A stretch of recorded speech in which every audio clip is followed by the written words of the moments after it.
आज हम बात करेंगे तुर्की में बैंक अकाउंट खोलने के 3 तरीके कौन से हैं। तुर्की के कौन कौन से बैंक फॉरेनर्स के लिए बेहतरीन हैं। आप अपनी पेमेंट कैसे ट्रांसफ़र कर सकते हैं। इसी के साथ हम बात करेंगे कि अगर आप अपने साथ कैश लेकर आ रहे हैं तो एयरपोर्ट पर कस्टम ऑफिसर से डिक्लेरेशन फॉर्म लेना क्यों ज़रूरी है। हमारे साथ हैं अली अकबर साहब। अस्सलाम वालेकुम सर, क्या हाल है। वालेकुम अस्सलाम कलीमुल्ला। मैं ठीक हूँ, आपका क्या हाल है? अल्हम्दुलिल्लाह सर, मैं ठीक हूँ। सर आप हमें बताएं कि तुर्की में बैंक अकाउंट खोलने के 3 तरीके कौन से हैं। जी कलीमुल्ला, बहुत अच्छा टॉपिक है आज आपका। बहुत शुक्रिया और सर। हमारे भाइयों को बहुत से प्रॉब्लम्स आ रहे थे और बहुत से लोग इस हवाले से क्वेश्चंस कर रहे थे। बहुत शुक्रिया, आप लोग जो क्वेश्चन करते हैं इसी तरह से पूछते रहा करें। और हमें भी जो है नए से नए टॉपिक्स मिलते रहते हैं। कमेंट ज़रूर लिखा करें। सबसे अहम बात यह है कि आपने ये देखा कि पिछले कुछ अरसे से टर्की की जो प्रोग्रेस है, पिछले 10 साल में अगर आप देखते हैं तो टर्की में एक जो पर कैपिटा है 10 से 15 साल का, ये जो सबसे ज़्यादा प्रोग्रेस हुई है। पहले तकरीबन 5-6 हज़ार डॉलर था, लेकिन ये बढ़कर हो गया तकरीबन 15 हज़ार डॉलर तक चला गया पर कैपिटा। और यूरोप की जो एवरेज है, आपको पता है वो तकरीबन 18 हज़ार डॉलर है यूरोप की एवरेज। तो यूरोप का और इसका जो है पर कैपिटा तकरीबन एक दूसरे के बहुत करीब है। तो अब जो डिफरेंस है यूरोप का और टर्की का वो बहुत मिनिमम रह गया है। और इसके साथ साथ जो टर्की है वो यहाँ पर पूरे यूरोपियन रीजन में एक बड़ी इकोनॉमी के तौर पर आगे बढ़ा है, जिसमें आप देखते हैं तकरीबन इसकी जो है 650 बिलियन यूएस डॉलर का इसका जीडीपी है। 650 बिलियन यूएस डॉलर का टोटल जीडीपी है। और इसमें फॉरेन डायरेक्ट इन्वेस्टमेंट तकरीबन जो है वो 33% तक बढ़ी है। ये तो इसके फाइनेंशियल इंडिकेटर्स हैं। आप देखते हैं कि इसका जीडीपी बढ़ रहा है, इसके साथ साथ फॉरेन डायरेक्ट इन्वेस्टमेंट बढ़ रही है, और साथ ही साथ लोगों का जो एनुअल पर कैपिटा है वो बढ़ रहा है। तो आप देखेंगे टर्की का पर कैपिटा अगर 15 हज़ार है तो पाकिस्तान का पर कैपिटा कितना है। वो तकरीबन 2 हज़ार 3 हज़ार से शुरू होकर अब जो जा रहा है तकरीबन 4 से 5 हज़ार तक जा रहा है, यानी कि टर्की का 3 गुना है। और पाकिस्तान का उसके यानी आप समझ लें कि तीसरा हिस्सा है जो पर कैपिटा है। तो इसी तरह से अगर आप कंपेयर करते हैं दूसरे कंट्री से तो आपको पता चलता है कि बाइंग पावर क्या है इन लोगों की, पर कैपिटा से आपको पता चलता है। ये एवरेज होता है इकोनॉमी का। एनीवे, आज हमारा टॉपिक जो है वो ये है कि टर्की में कौन से 3 तरीके हैं जिनसे हम बैंक अकाउंट खुलवा सकते हैं। सबसे पहला तो ये है कि आप अकाउंट की डिफरेंट टाइप्स हैं, तो इसी हिसाब से जो है उसके मेथड्स भी हैं। तो पहला तो ये है कि बैंक अकाउंट अगर आप एज ए कारपोरेट खुलवाते हैं, यानी कि अपनी कंपनी रजिस्टर्ड करवाते हैं, कोई कॉरपोरेशन रजिस्टर्ड करवाते हैं, तो जब आप कॉरपोरेशन की रजिस्ट्रेशन करते हैं, अगर आप बाहर रहकर भी किसी मतलब आप पाकिस्तान में बैठे हुए हैं, दुबई में है, सऊदी अरब में है, या दुनिया के किसी भी मुल्क में है, वहाँ से अगर आप कंपनी रजिस्टर्ड करवाते हैं, अपने लॉयर को पावर ऑफ अटॉर्नी देते हैं और वो आपके बिहाफ पर आपकी कंपनी रजिस्टर्ड करवाता है, तो वो एक कॉरपोरेशन जैसे ही कंपनी रजिस्टर्ड होगी तो कंपनी का एक लाइसेंस होगा और एक उसका टैक्स आईडी होगा, और डेफिनेटली कंपनी का एड्रेस भी होगा।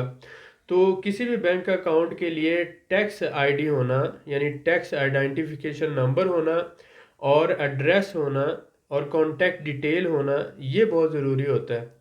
तो आप कॉरपोरेशन का यानी कि कंपनी का बैंक अकाउंट खुलवा सकते हैं अपने बैंक में। और अगर आप चाहें तो उसमें पेमेंट आप ट्रांसफ़र कर सकते हैं और ऑपरेशनल हो सकता है, तो बैंक डायरेक्टली जो है उसको ऑपरेट करेगा।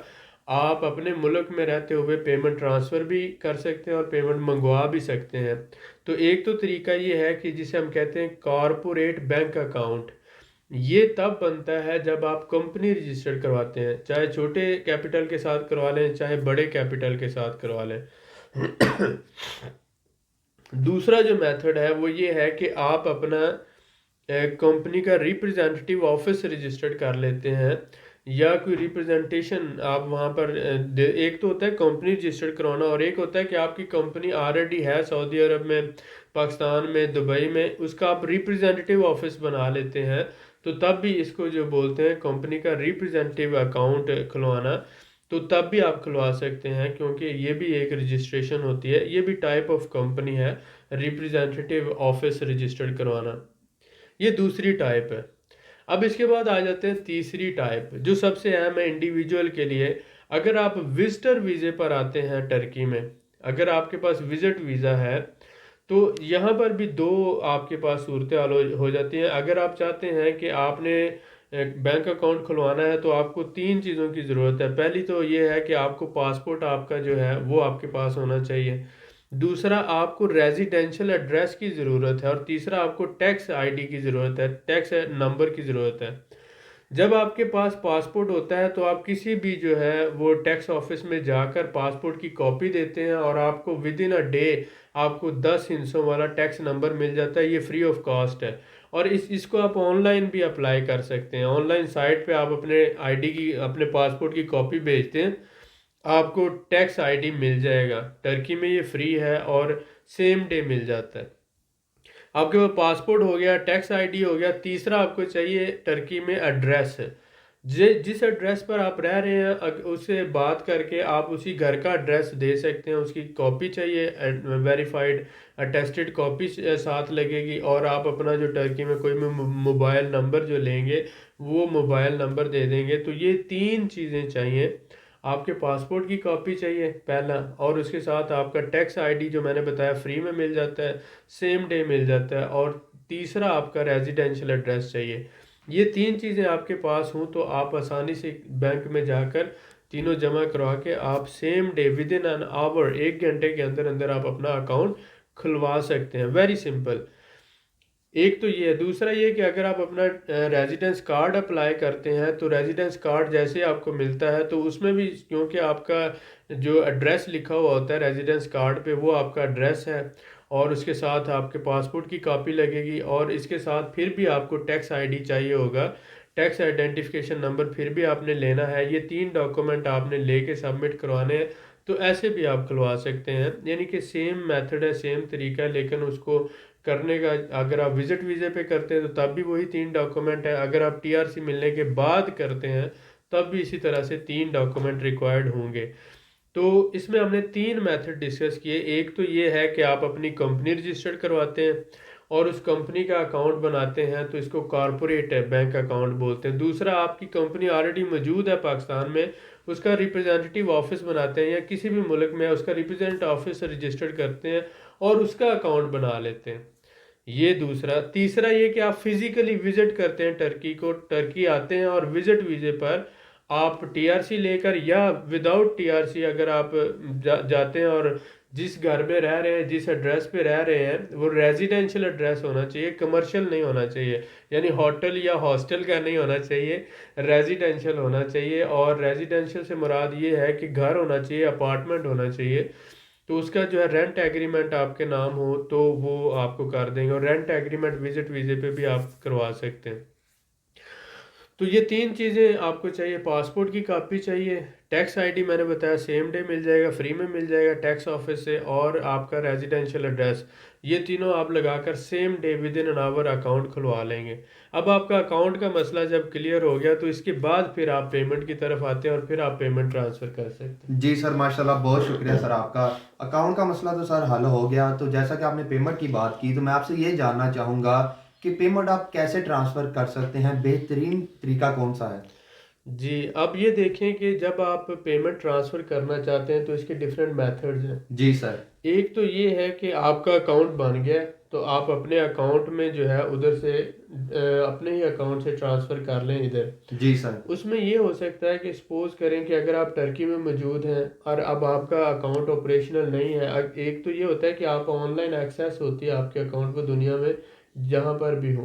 जी ठीक सर, है। बिल्कुल ऐसा तो ही। बहुत से लोग इतने पढ़े लिखे नहीं हैं, सपोज कर लें कि उनमें ऑनलाइन एक्सेस नहीं है, तो वो ये कर सकते हैं कि अपनी वाइफ का अकाउंट खुलवा कर, जी सर। तो फंड्स जितने भी उन्होंने ट्रांसफ़र करने अपनी वाइफ के अकाउंट में डिपॉजिट करवा दें। ठीक हो गया ठीक सर। है। और जब उनका टर्की में अकाउंट खुल जाएगा, सपोज वो टर्की आए हैं, तो जब उनका अकाउंट खुल गया है, तो वो अपनी वाइफ को कह सकते हैं कि आप मेरे अकाउंट में 10 लाख, 15 लाख, 20 लाख ट्रांसफ़र कर दो, सही हो गया तो सर। वो फिर उसकी वाइफ जो है ये इस अकाउंट में ट्रांसफ़र कर सकती है। जी सर। तो इस तरह से ये भी अरेंजमेंट, प्री अरेंजमेंट इसको कहते हैं कि घर से निकलने से पहले वो अरेंज कर सकते हैं। एक तो ये मेथड है। सही हो गया दूसरा सर। ये कि अगर आपको ऑनलाइन एक्सेस है तो आप अपने ही अकाउंट से अपने ये जो टर्की वाले अकाउंट में ट्रांसफ़र कर सकते हैं। जी सर। ठीक है, ये दूसरा मेथड है। तीसरा मेथड ये होता है कि आप जब वहाँ से चले हैं तो आप वहाँ से ट्रैवलर चेक बनवा लेते हैं। जी सर। कुछ अमाउंट सपोज करें $10,000 आपको कैश में लाने की इजाज़त है। बाकी अगर सपोज करें $15,000 या $20,000 के इक्वल अमाउंट आप लाना चाहते हैं तो उसका फिर आप ट्रैवलर चेक बनवा लें अपने बैंक से। ठीक हो गया सर। और वो ट्रैवलर चेक जो होता है वो बहुत सिक्योर होता है, वो आपके अलावा कोई दूसरा बंदा कैश नहीं करवा सकता। अल्लाह ना करे अगर वो ज़ाया भी हो जाता है, लॉस भी हो जाता है, तो भी कोई बंदा उसको उससे कोई फ़ायदा नहीं उठा सकता। बिल्कुल ठीक है तो सर। वो ट्रैवलर चेक जो है आप अपने अकाउंट में जब जमा करवाएंगे तो वो उतनी अमाउंट आपके बैंक से आपके अकाउंट में ट्रांसफ़र हो जाएगी। जी सर। तो ये जो ट्रैवलर चेक है ये ज़्यादा सिक्योर है। इसके अलावा जो ट्रांसफ़र वायर उसको कहते हैं कि आपके एक अकाउंट से दूसरे अकाउंट में ऑनलाइन ट्रांसफ़र हो जाता है। तो ये 2-3 मेथड हैं। अगर आप यानी कि ट्रिक्स कह लें इसको, कि आपका जब अकाउंट ऑपरेशनल हो गया है टर्की में, तो अगर आप पाकिस्तान में हैं तो आप अपने अकाउंट से खुद ट्रांसफ़र कर सकते हैं। अगर आप इधर टर्की में और ऑनलाइन एक्सेस है तो आप अपने अकाउंट से ट्रांसफ़र कर लें ऑनलाइन। और अगर ये आप आने से पहले अरेंज कर लेते हैं कि अपनी वाइफ या अपने भाई के अकाउंट में आप अमाउंट ट्रांसफ़र कर देते हैं और उनसे फिर बाद में आप आपके वालिद हो सकते हैं, आपके भाई हो सकते हैं, आपकी वाइफ हो सकती है, कोई भी करीबी अजीज़ है, वो आप उसे बाद में उसे कहते हैं कि मैं जब टर्की में अपना अकाउंट ऑपरेशनल कर लूँगा तो आप इसे मेरे अकाउंट में ट्रांसफ़र कर देना, तो वो फिर आपके अकाउंट में ट्रांसफ़र कर देते हैं जब आप टर्की में मौजूद होते हैं। तो ये तो 2-3 मेथड हो गए इस तरह से। दूसरा ये कि आप आते हुए कैश लेकर आते हैं, जी सर। तो आप कैश लाने में वहाँ पर लिमिट्स है, मसलन $10,000 पाकिस्तान में, लेकिन दूसरे मुल्कों में इससे ज़्यादा आप अमाउंट ला सकते हैं। ठीक हो गया सर। अब टर्की में लाने में कोई पाबंदी नहीं, आप $1,00,000, $2,00,000, $4,00,000 जितना मर्जी बैग भर के ले आए, जी वो सर। तो वेलकम करते हैं कि फॉरेनर कैश आए, तो उनको लाने में कोई मसला नहीं है। तो इसलिए जब आप जितना भी कैश लेकर आ रहे हों, एयरपोर्ट पे जो कस्टम ऑफिसर है उसके साथ आपने कस्टम डिक्लेरेशन फॉर्म में उसको फिल करना है जी सर। और आपने वो कैश शो करना है कि ये मेरे पास कैश है और ये मैं लेकर आया हूँ, ये इतना कैश है। तो वो फिर वो डिक्लेरेशन फॉर्म फिल करने के बाद वो बंदा आपको एक लेटर बना के देगा, कस्टम ऑफिसर, जी सर। जिस पे आपका नाम है, कैश की जो अमाउंट कितनी है कैश और किस फॉर्म में है, डॉलर है, यूरो है, पाउंड है, वो लिखेगा। और उसके बाद फिर वो सारा आपकी फ़्लाइट की डिटेल, पासपोर्ट नंबर सारा लिखेगा और वो फिर लेटर आपको स्टैम्प और सिग्नेचर करके दे देगा। जी सर। उस पे ये होगा कि आप जहाँ पर भी प्रॉपर्टी लेते हैं तो वहाँ पर आप वो लेटर साथ लगाना होगा कि आप कैश लेकर आए हैं एज ए फॉरेन इन्वेस्टर और आप इस कैश के मालिक हैं, तो फिर वो आप नेशनैलिटी अप्लाई कर सकेंगे। वरना क्या होगा कि आप प्रूव नहीं कर सकेंगे कि ये कैश आप लेकर आए थे और आप एज ए फॉरेनर इन्वेस्टर जो है यहाँ पे प्रॉपर्टी बाय कर रहे हैं। तो जी जब सर। आप प्रूव नहीं कर सकेंगे तो आपने उस कैश से प्रॉपर्टी ले ली, तो उसके बाद जो है वो आपका प्रूविंग का मसला हो जाएगा। वो कहेंगे कि ये आपने कैश यहीं से कहीं से लेकर आपने किया, आपके पास कैश कहाँ से आया, तो आपकी क्रॉस क्वेश्चनिंग शुरू हो जाएगी। बिल्कुल सर, ऐसा तो ही। इसलिए बेटर है जो लोग आते हैं वो वहाँ पर डिक्लेरेशन करके वो फॉर्म ज़रूर साथ ले लें। अगर वो नहीं करते तो लेटर ऑन दिस स्टेज उनको प्रॉब्लम्स हो सकते हैं। लीगल वे यही है इसका। तो इस हवाले से हम ये कहेंगे जो दोस्त आ रहे हैं वो इस पॉइंट को मद्देनज़र रखें। जी सर, बिल्कुल ठीक है। बहुत शुक्रिया सर आपका। सर मैं आपसे जानना चाहूँगा कि तुर्की के कौन कौन से बैंक फॉरेनर्स के लिए बेहतरीन है? जी बिल्कुल, इसमें तकरीबन 8 बैंक जो लोकल हैं और 3-4 जो फॉरेनर बैंक हैं उनके नाम हम अपने भाइयों को बता देते हैं। ये देखें, ये वैसे तो बीसियों की तादाद में, सैकड़ों की तादाद में बैंक्स हैं टर्की में, लेकिन ये जो बैंक्स हैं जिसमें आईएस बैंक आ जाता है, टर्की का आईएस बैंक है पहले नंबर पे। दूसरे एके, इसको आक बैंक भी बोला जाता है, एके बैंक है। और तीसरा जो है इसी तरह से गारंटी के नाम से, गारंटी GARANT गारंटी बैंक है। चौथा हल्क बैंक है। तो इसी तरह से पांचवा यपी क्रेडिट के नाम से है। छठा दैनीज बैंक है, दैनीज बैंक। और इसी तरह से बैंक ऑफ टर्की आ जाता है और ज़रात बैंक है। तो ये जो लोकल 8 बैंक हैं ये जो है फॉरेनर को अच्छा एंटरटेन करते हैं, सहूलियात भी अच्छी हैं, एटीएम भी हर जगह पे मौजूद है, और पेमेंट ट्रांसफ़र के हवाले से भी जो है इनकी जो सर्विसेज है बहुत बेटर है। तो मैं दोबारा रिपीट करूँगा, आईएस बैंक है, आक बैंक है, गारंटी है, हल्क बैंक है, और उसके बाद यापी क्रेडिट है, दानीज बैंक है, और इसके साथ साथ बैंक ऑफ टर्की, और साथ ही आप देखते हैं ज़रात बैंक है। जो इंटरनेशनल बैंक्स आ जाते हैं उसमें फॉरेनर बैंक्स में आईएनजी के नाम से जो बैंक है आईएनजी, और उसके बाद सिटी बैंक है, एचएसबीसी है, एचएसबीसी हांगकांग का, और ये जो आ जाता है फिर यूरो बैंक है, और थेकफेन इसका जो आ जाता है, ये आ जाते हैं फॉरेन बैंक्स। तो HSBC, city bank, euro bank और आईएनजी ये ज़्यादा अहम है, और थेकफेन ये फॉरेन बैंक हैं। तो ये जो बैंक्स हैं ये आपको अच्छी सर्विसेज देते हैं, अच्छी सहूलियात हैं इनकी, और पूरे टर्की में इनका नेटवर्क स्ट्रांग है। जी सर, माशाल्लाह, बहुत शुक्रिया सर आपका। सर मैं आपसे जानना चाहूँगा कि तुर्की में फॉरेनर्स को क्या सहूलत मौजूद है और इन्वेस्टर के लिए क्या फ़ायदा है वहाँ पे? देखें, अभी उन्होंने जो फॉरेनर्स को 2 3 4 मुख्तलिफ सहूलियात दी हैं, उनका लोकल जब कोई प्रॉपर्टी ख़रीदता है तो उस पर 18% वैल्यू एडिड टैक्स वो लेते हैं, जी सर, बिल्कुल। वो ख़रीदे या बेचे दोनों सूरतों में। जी ठीक है, सर। लेकिन फॉरेनर जब वहाँ पर प्रॉपर्टी ख़रीदता है तो फॉरेनर के लिए उन्होंने 18% टैक्स ख़त्म कर दिया।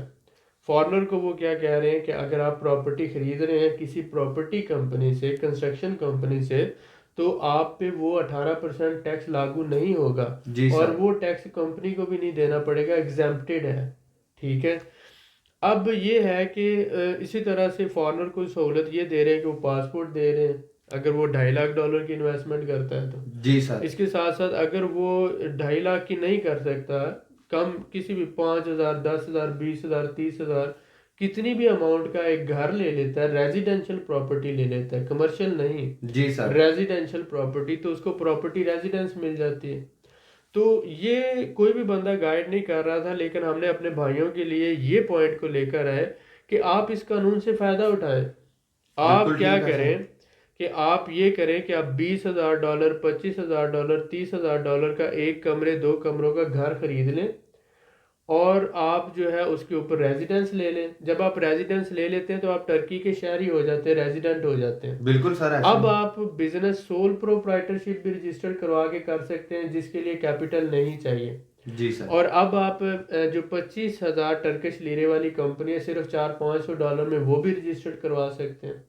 तो आपके लिए रास्ते खुल जाते हैं। जब आप प्रॉपर्टी रेजिडेंस ले लेते हैं तो आपका लीगल रहने का मसला कवर हो जाता है, साथ आपका आसानी से बिजनेस रजिस्ट्रेशन करके आप सोल प्रोप्राइटरशिप रजिस्टर करवा लें या लो कॉस्ट कंपनी रजिस्टर करवा लें, तो जी आप सर। बिजनेस कर सकते हैं और साथ साथ ज़बान भी सीख सकते हैं। तो ये सहूलियात हैं, इससे हमारे लोगों को फ़ायदा उठाना चाहिए। जी सर, बिल्कुल ऐसा ही है। बहुत शुक्रिया सर आपका। वेलकम। सर मैं आपसे जानना चाहूँगा कि जैसा कि आपने डिक्लेरेशन फॉर्म का ज़िक्र किया कि ये लेटर लेना ज़रूरी है, तो अगर कोई बंदा ये नहीं लेगा तो उसको क्या नुकसान हो सकता है? देखिए, आप सपोज करें, ये बड़े इन्वेस्टर्स के लिए है कि एक बंदा कोरिया से आ रहा है, अमेरिका से, कनाडा से, जापान से, कहीं से भी आ रहा है, उसके पास से 1 लाख या 2 लाख या $3 लाख वो कैश में लेके आ रहा है। जी सर। अब उसका इरादा ये है कि ये $2 लाख या $2.5 लाख जो मैं लेके आ रहा हूँ, मैंने ये प्रॉपर्टी खरीदनी है और इस पे मैंने इन्वेस्ट करना है, तो वो कैश में ला रहा है ना। जी सर, बिल्कुल। अब एविडेंस जो है, जब वो एयरपोर्ट से उस कैश को डिक्लेयर किए बगैर निकल जाता है, चला जाता है, तो उसके पास एविडेंस क्या है कि वो उस कैश का मालिक है। बिल्कुल ठीक है सर। सपोज करें कि वो कोई उससे कैश चुरा ही लेता है, फर्ज कर ले, तो वो कैसे प्रूव करेगा कि वो उसका कैश चोरी हो गया? उसके पास तो कोई डॉक्यूमेंट्स नहीं कोई है सर। डॉक्यूमेंट कुछ भी नहीं है ना। बिल्कुल सर, अगर ऐसा वो ही। जाके कंप्लेन करता है, 1 मिनट के लिए फॉर एग्जांपल एक हम कोशिश कर रहे हैं कि एक्सप्लेन करने की, तो वो कंप्लेन करता है तो वो क्या कहेगा, मेरा कैश चोरी हो गया, और कोई भी कह सकता है मेरा $4 लाख चोरी हो गया, तो कौन उसे यकीन करेगा कि भाई कोई प्रूफ है तुम्हारे पास? कोई नहीं। प्रूफ नहीं। एक तो ये बात, दूसरा एस्पेक्ट ये है, इसी तरह से गवर्नमेंट आपसे पूछती है कि आपने कैश लेकर आए थे, जी सर। आप उस कैश को अपने टर्की में अकाउंट खुलवा के अपने बैंक अकाउंट में जमा करवाएंगे, बिल्कुल ठीक और है सर। पेमेंट आप वाया बैंक ही करेंगे। लेकिन शुरू में आपको ये बताना पड़ेगा कि ये कैश आपके पास आया कहाँ से, मतलब आपको टर्की में ही किसी ने तो नहीं दे दिया, क्योंकि उनका मेन मकसद तो वो इन्वेस्टमेंट के लिए दे रहे हैं ना पासपोर्ट आपको। बिल्कुल सर, तो ऐसा ही। वो तो इन्वेस्टमेंट चाहते हैं कि बाहर से आए। अगर टर्की से ही कोई बंदा आपको $2.5 लाख दे देता है और आप उसकी प्रॉपर्टी ले लेते हैं, तो वो आपको एज ए इन्वेस्टर वो सहूलतें नहीं, 18% वैल्यू एडिड टैक्स जो है वो एग्जाम्पशन है, और जो आपको पासपोर्ट दे रहे हैं तो वो सारी सहूलतें एज ए इन्वेस्टर दे रहे हैं। बिल्कुल तो सर, ऐसा ही। आपको ये साबित करना है कि ये कैश बाहर से आया है, अंदर से मुझे किसी ने नहीं दिया। तो ये साबित करने के लिए फिर वही एक रास्ता है कि कस्टम का जो लेटर होगा ना, डिक्लेरेशन या वो जो लेटर है कस्टम का बनाया हुआ, कि ये बंदा, इस नाम का बंदा, इस पासपोर्ट नंबर का बंदा फलां डेट को इस एयरलाइन से आया, मसलन टर्किश एयरलाइन से आया, उस एयर का फ्लाइट का नंबर ये था, इसका टिकट का नंबर ये था, इस नंबर से आया है, ये इस वक्त आया, इस डेट को आया है, और इसके पास 2 लाख $2.5 लाख हैं कैश, और ये यूरो और पाउंड्स की शक्ल में लेकर आया या डॉलर्स की शक्ल में। जी सर। तो वो सारा कैश हमने देखा है, और ये हम एविडेंट के तौर पर ये सबूत बना के दे रहे हैं। तो वो स्टैंप और सिग्नेचर करके आपको वेलकम करते हैं और आपको लेटर दे देते हैं। वो लेटर आप फिर बाद में जब आपने पासपोर्ट के लिए जमा करवाना है कि मैं एज इन्वेस्टर पासपोर्ट लेना चाहता हूँ, तो वो लेटर साथ लगाना पड़ेगा। तो वो उस बेस पर फिर आपको मिलेगा वो फाइनल, वरना आपका केस लटक जाएगा अगर आप प्रॉपर्टी खरीद भी लेते हैं तो। बिल्कुल सर, ठीक हो गया। बिल्कुल ऐसी ही बात है कि जाहिर सी बात है, अगर एक बंदे के पास लेटर ही नहीं है जी तो वो प्रूव ही नहीं कर सकता कि ये मैंने ऐसे प्रॉपर्टी खरीदी है। बहुत शुक्रिया सर आपका, आपने जी इंफॉर्मेशन भाई, शेयर की जो हमारे भाइयों के लिए बहुत ज़रूरी थी। जी उम्मीद करते हैं। मजीद मालूमात के लिए हमारे चैनल को सब्सक्राइब करें, वीडियो को लाइक करें और शेयर करें, बेल आइकन को ज़रूर प्रेस करें ताकि अगली वीडियो आपको मिल सके। अल्लाह हाफिज़।